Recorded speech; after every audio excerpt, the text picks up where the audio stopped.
At 3:30 p.m. on February 8, 2026, Levi's Stadium in California was frozen in anticipation. Millions of viewers across the country were watching the opening moments of Super Bowl 60, waiting for the sky above the stadium to shake with one of the most powerful symbols of American air superiority. According to the original plan, two F-22 Raptors were supposed to lead the flyover. Sleek, silent, and almost impossible to detect, they were meant to cut across the sky at the perfect moment, just as the national anthem came to an end. For weeks, fans had been told to expect the unmistakable shape of America's most advanced stealth fighter soaring above the crowd. But when the anthem ended, something felt different. The aircraft that appeared over the stadium were not F-22 Raptors. Instead, the crowd saw aging F-15C Eagles from the California Air National Guard. The flyover was still impressive, but for anyone who knew the original schedule, it raised an immediate question. Where were the Raptors? Soon after, Katie Spencer, a spokesperson for the U.S. Air Force, gave the media a short and carefully worded explanation. The F-22s, she said, had been pulled from the event at the last minute because of operational tempo. That was the official version, but the real reason was far more serious. Those F-22s had not been removed from the show because of scheduling pressure. They had been redirected toward the Persian Gulf, where a fast-moving crisis was unfolding in the northern Arabian Sea. At almost the exact same time the Super Bowl was beginning, U.S. forces in the region were facing one of the most dangerous coordinated challenges they had seen in years. At 0200 local time, Iran activated a large-scale electronic warfare network with a level of intensity that U.S. commanders had not expected. In less than a minute, the interference began disrupting key radar systems across the American defensive screen. The Aegis system, normally one of the most reliable shields around a carrier strike group, suddenly found itself struggling through layers of electronic noise. Then came the second part of the plan. Hundreds of Shahed-type drones approached at extremely low altitude, using the darkness and the confusion created by the electronic interference to slip toward the outer perimeter. They did not rush forward in one clean wave. Instead, they moved in scattered, unpredictable patterns, creating confusing signatures across the battle space. By the time the alarms fully sounded, the threat was already much closer than anyone wanted. The USS Abraham Lincoln and its escort ships were now facing a coordinated pressure campaign from the air and from the sea. The incoming drones were not just a direct threat, they were a distraction. Their strange movements and false signatures forced American systems to react, track, and spend valuable defensive resources. On one of the escort destroyers, the 20mm Phalanx close-in weapon system came alive. Its rapid mechanical roar cut through the night as it began engaging targets at close range. But instead of a clean defensive action, the ship was being pulled into a trap. The system was reacting to confusing returns, decoys, and unpredictable movements designed to drain attention and ammunition. Above the water, the drones continued circling like a swarm that refused to settle. They were forcing the fleet to look up. But the more serious movement was happening across the waves. Using the confusion as cover, a large group of fast Iranian boats began accelerating toward the carrier group.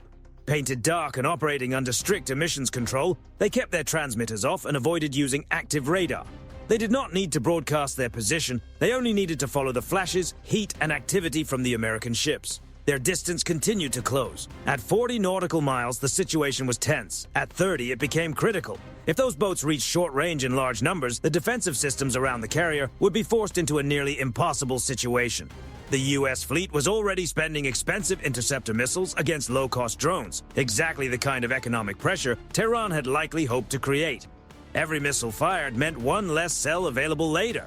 Every minute of confusion brought the small boats closer. Inside the command center, officers watched the numbers shrink on the tactical display. This was no longer just a defensive exchange, it was a race. If the vertical launch system cells ran low before the boats reached their most dangerous range, the carrier would face a level of risk that no commander could ignore. The rear admiral in command of the strike group understood the danger immediately. Waiting was not an option. He gave the order to activate the Blue Shield plan. Within minutes, aircraft began launching from the carrier deck. F/A-18E Super Hornets and F-35C Lightning II fighters were sent into the air as quickly as possible. Normal rhythm gave way to urgency. Their job was clear: create a distant defensive screen using their own sensors, infrared tracking, and visual confirmation instead of relying fully on the radar systems that were being disrupted. At first, the tactic worked. American pilots began identifying and engaging low-flying drones. Orange flashes lit the night over the sea as targets were intercepted one after another.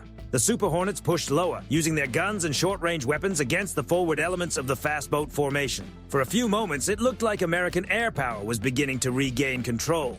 But the problem was scale. There were too many targets, too much electronic interference, and not enough time. The moment pilots tried to extend their engagement range and reach more distant command nodes, they had to rely on radar-guided weapons. That was exactly when the trap tightened.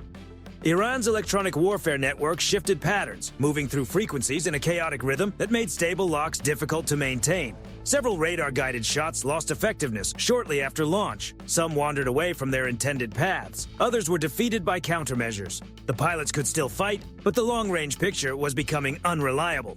Even worse, the aircraft were running through their available weapons quickly. The F-35C, while extremely advanced, carries a limited internal load when maintaining its low observable profile. After only minutes of intense engagement, several aircraft were forced to turn back, reposition, or switch to closer, riskier attack runs. That created gaps, and the fast boats moved through them. While American fighters were working low over the water, another element of Iran's plan activated from deep within the Zagros Mountains.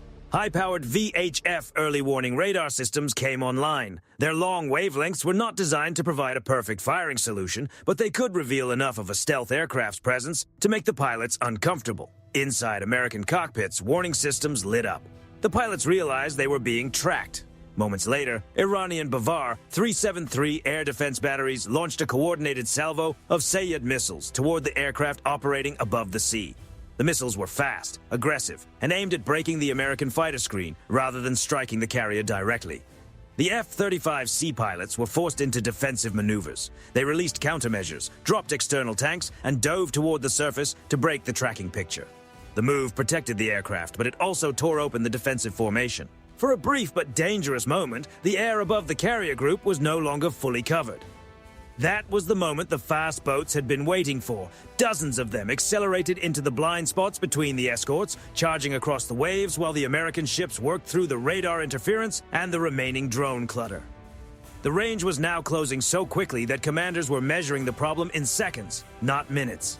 Then, from high above the battlefield, something changed. At 60,000 feet, where the sky begins to darken into the edge of space, 4 F-22 Raptors arrived from Al Udeid Air Base in Qatar.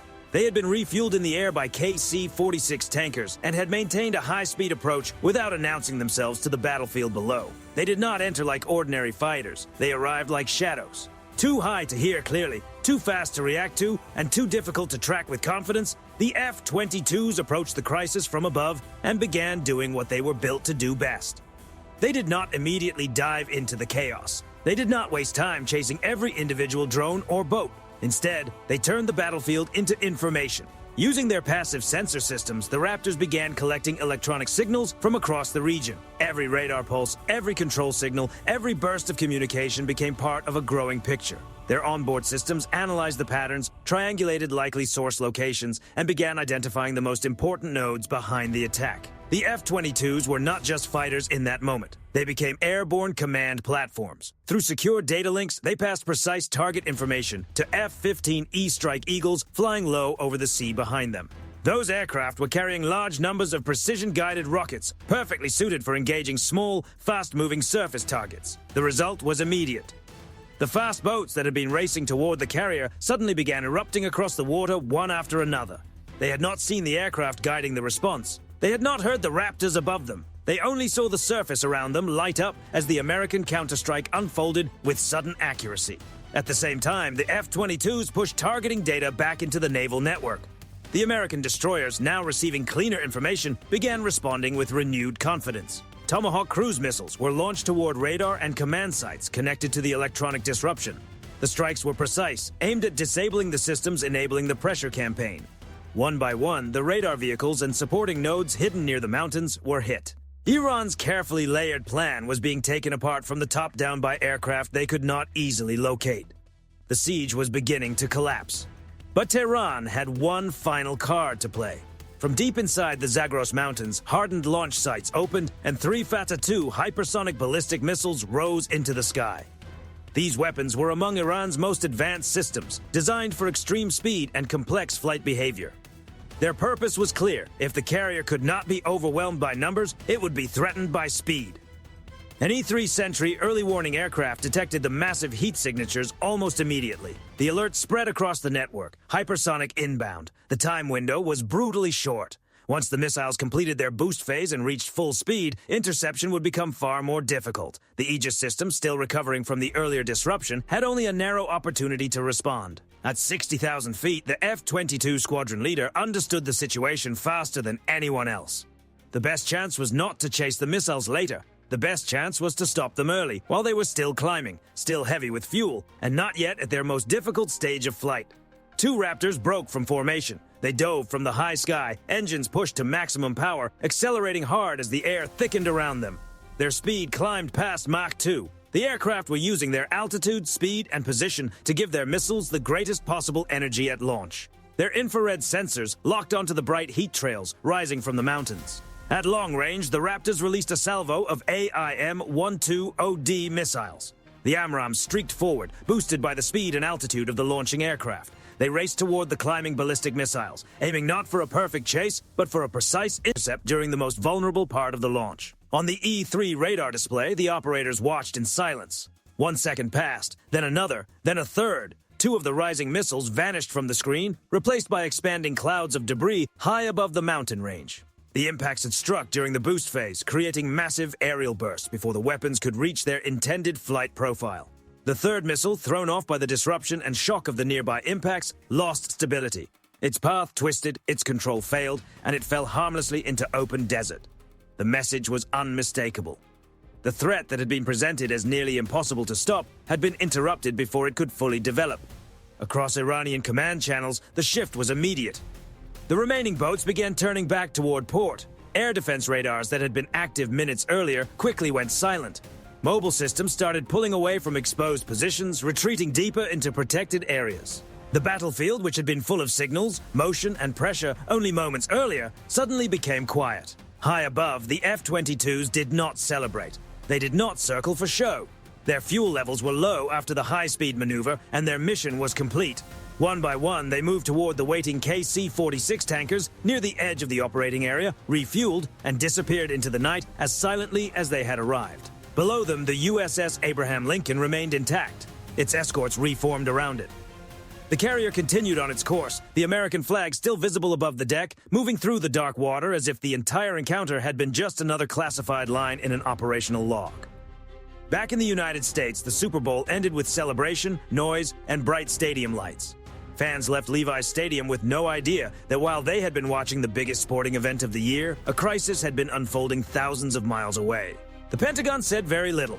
Only a short statement appeared through official channels, saying that U.S. forces in the region remained on high alert and had carried out standard defensive measures to protect maritime security. But the real message did not need to be spoken publicly. Tehran had already received it. The missing F-22s at the Super Bowl were not a sign of absence. They were a sign that somewhere far beyond the cameras, America's most advanced eyes were still open. While the country was watching the game, 4 Raptors had crossed into a different kind of arena, one where speed, intelligence, and timing mattered more than spectacle. That night, the F-22 did not prove its value by making noise over a stadium. It proved it by helping protect an entire fleet in silence. And yet, one question still remains. If the next crisis involves an even more dangerous payload or a more advanced launch system, will 4 Raptors still be enough? Or will the world finally see the mysterious B-21 Raider step out of the shadows? No one wants that scenario to become real, but inside the Pentagon, planners are already thinking about it.